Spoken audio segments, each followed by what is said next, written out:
And now we can start to model the actual in-place stepped footing. And the first thing I want to do, we need to create a work plane that we're going to sketch on. So I'm going to go back to that original reference plane I created here. And what I'm going to do is name this reference plane. So I'm going to go up to the instance properties. And if you name it, you can make it a work plane. I'm going to name this and call it, footing face. Okay. Notice that it's right on the face of that footing below there. Right? Click out. Back to my section 3. Okay. Now watch what I'm going to do. I'm going to go up to my home tab. Under component, we say model in place. This is how we start an in-place family. So we say model in place.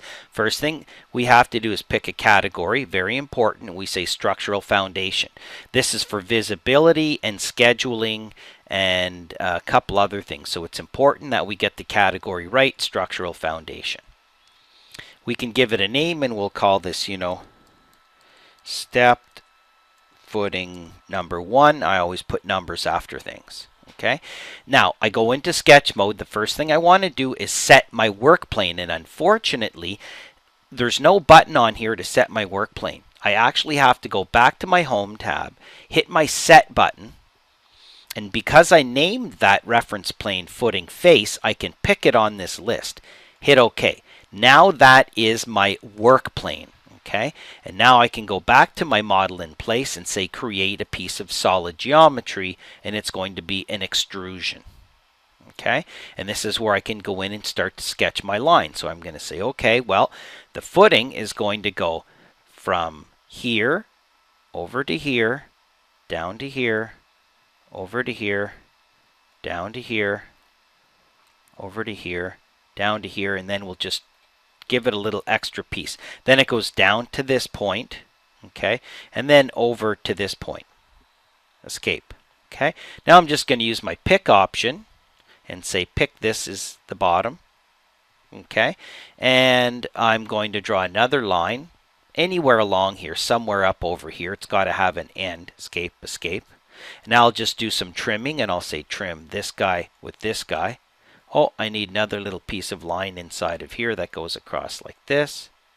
And then I can say trim this guy with this guy. Trim this guy with this guy. So I've just got a little extra on here, just that little extra piece and that little extra piece, which is fine because we'll join these up and it'll clean up. So there's the footing. Okay, there'll be the continuous bottom and there will be my top of footing. Now what I want to do is set the extrusion depth. Okay, the 914. How far, away from the view I'm in, how wide is the footing? I need to go into my extrusion properties here, and I need to set the extrusion end to be 914, which is this dimension right along here. Okay, the 3 feet. Starting at 0, which means start at that face of footing work plane. Hit OK. Finish the extrusion. Click out. Okay. And then finish the model.